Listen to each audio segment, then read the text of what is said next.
Hey everybody, it's Doc Green, the Road Scholar, back at you.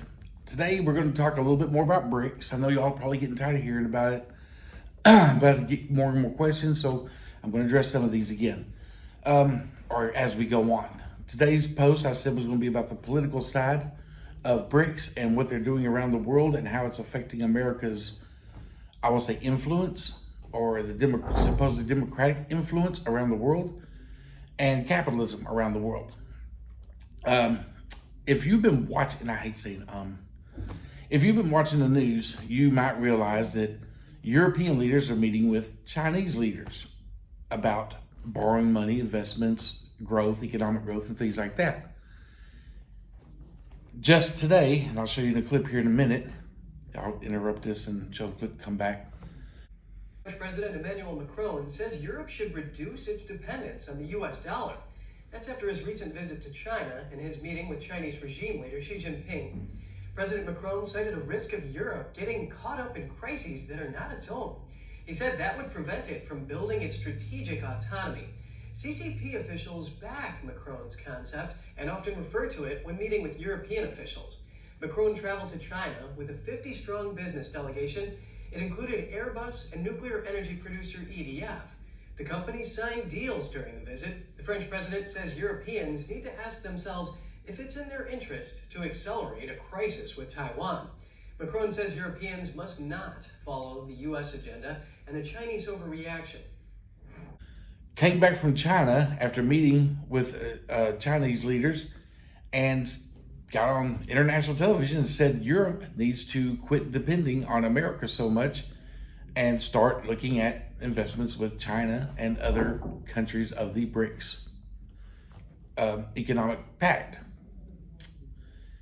Now, normally we would say it's not really a big deal or anything, or, you know, I don't know anyone who don't think that's a big deal. That's a big deal.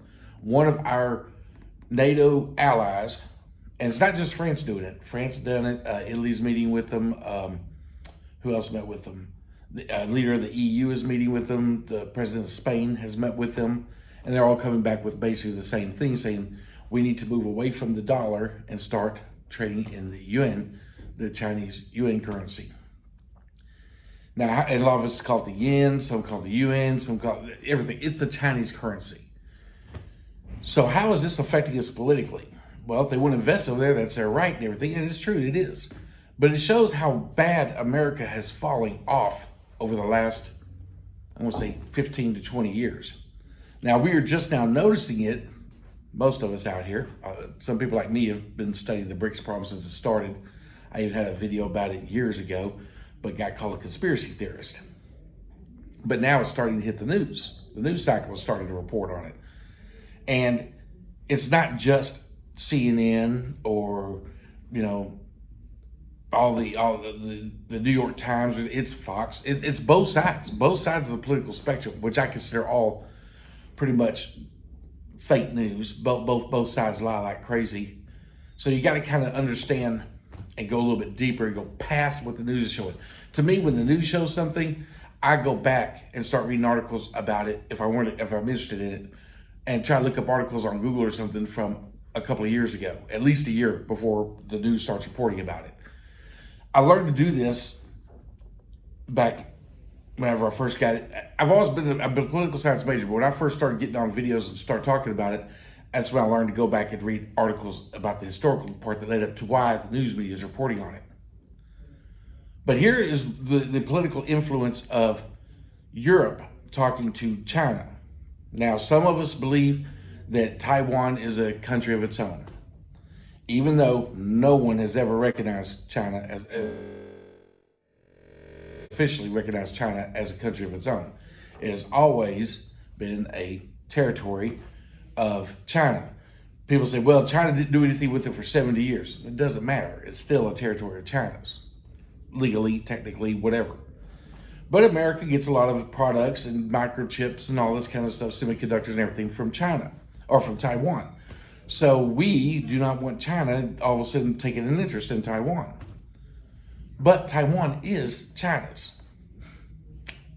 Unless we're going to go over there and tell a sovereign nation that they cannot control or legally have the right to enforce their laws and everything on their own territories. Why America gets, now this is what leads people to call us imperialistic. That's none of our business. We make trade deals with Taiwan, and people go, well, if Taiwan has the ability to make trade deals, they're their own country. No. You may not be aware of this, but states in the United States make deals with foreign countries. We're still part of the United States. Same with Taiwan. But regardless of that, this is where it leads from BRICS. I know this kind of gets, it all makes sense. It all tied together here in a second. BRICS has started sending out, I call them agents, representatives, whatever you want to call them. I call them agents because, the Cold War thinking. But they've been sending these people out all over the world to 45 different nations so far. Actually, it's more than that now. And talking to these other foreign countries, some of them our allies, some of our military allies like NATO countries, as a matter of fact, the whole European alliance is now talking to them about investing with China. Well, when China does this and starts promising them loans and this and that and good trade deals, and they are good trade deals. If you look at some of them, they are good trade deals for both sides. Not for America, but for both sides as far as the two involved in the trade. They also put stipulations. Europe, like for instance, China told France, and as extension, Europe, don't get involved in this Taiwan-China thing. It's between us.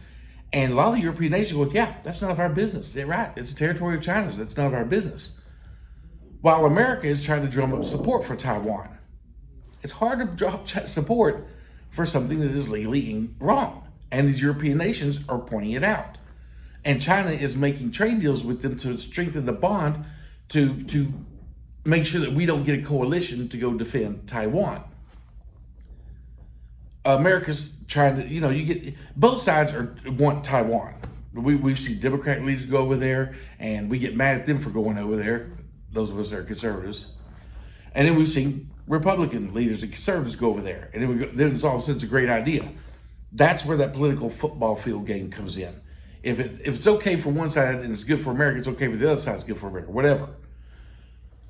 But this is not good for America at all. The reason they're going over there is to keep the semiconductors and everything and our trade with Taiwan at its current pace. Because we do know that if China takes over Taiwan, then we have to make deals with China, which means more products that we're depending on from China. This is the political ramifications of BRICS. When these nations that are BRICS members go around the world and start talking to other world leaders and showing them, look, we own Taiwan.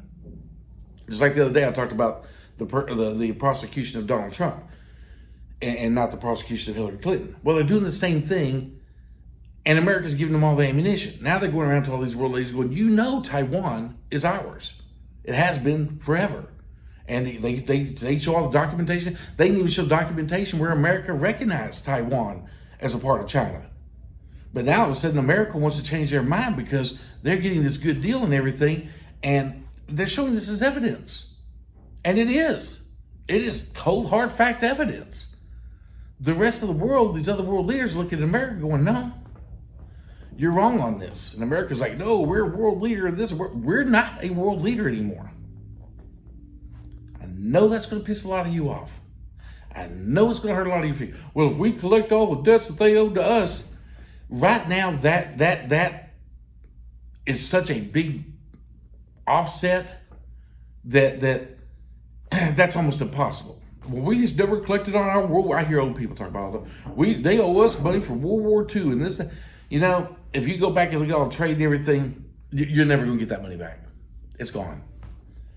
As a result, Europe is pretty much gone at this point. They're done with America. Rather, they're falling into a Chinese trap or not. I'm not getting into all that. I'm just telling you what's happening. Europe is gone. They're not on our side anymore. They're not on our side in this Taiwan thing. They're not on our side in trade as they make deals with Russia for pipelines, and they're making deals with China, through China, with the Middle East countries such as Saudi Arabia and Iran and Iraq and all these other countries Iran and Saudi and all these other Middle Eastern countries with oil and everything to get cheaper oil. They don't need America anymore. We were warned to bring manufacturing back to America. We didn't. COVID, we needed to. We didn't. Now, things are going to start getting a lot more expensive. And we'll get into the economic impact of BRICS in another video. Political ramifications, as we can see, they're tearing apart our coalitions for trade. They're tearing apart our coalitions for economic development and growth and everything. China is making better deals. And America is sending money over to Ukraine. I know I keep mentioning this in the video and everything, but this is what's happening. While we're concentrating on a war in the Ukraine and trying to figure out what a man and a woman is and going through all this bull crap that really has no effect except for people just wanting to raise crap about crap, China is building trade routes all over the world. They're making political connections all around the world.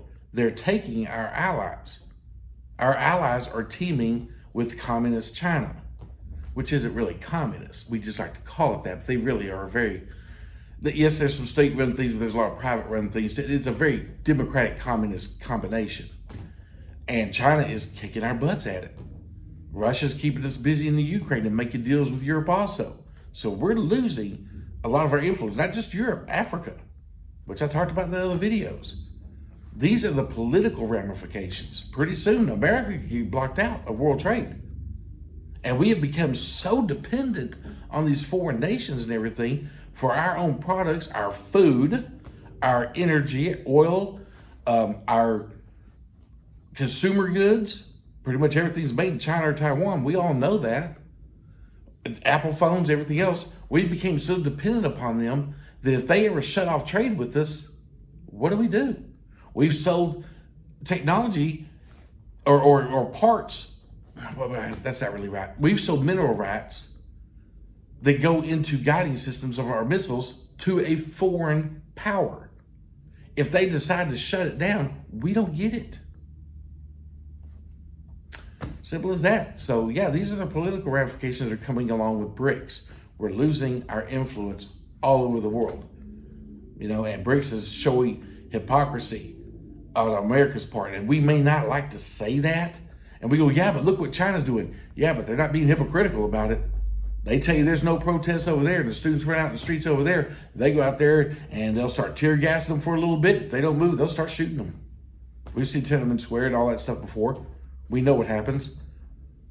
But they don't hide it. They don't try to lie about it. They tell their people, you're going to listen to what we say and we're going to keep our country running. America does all these word games and everything.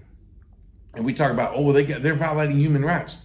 Yeah, obviously the rest of the world doesn't care. The rest of the world does not. We're the only ones acting like we care. The rest of the world does not care about human rights over in China or anywhere, or Asia or Russia or anything else. If they did, they wouldn't be making these economic deals.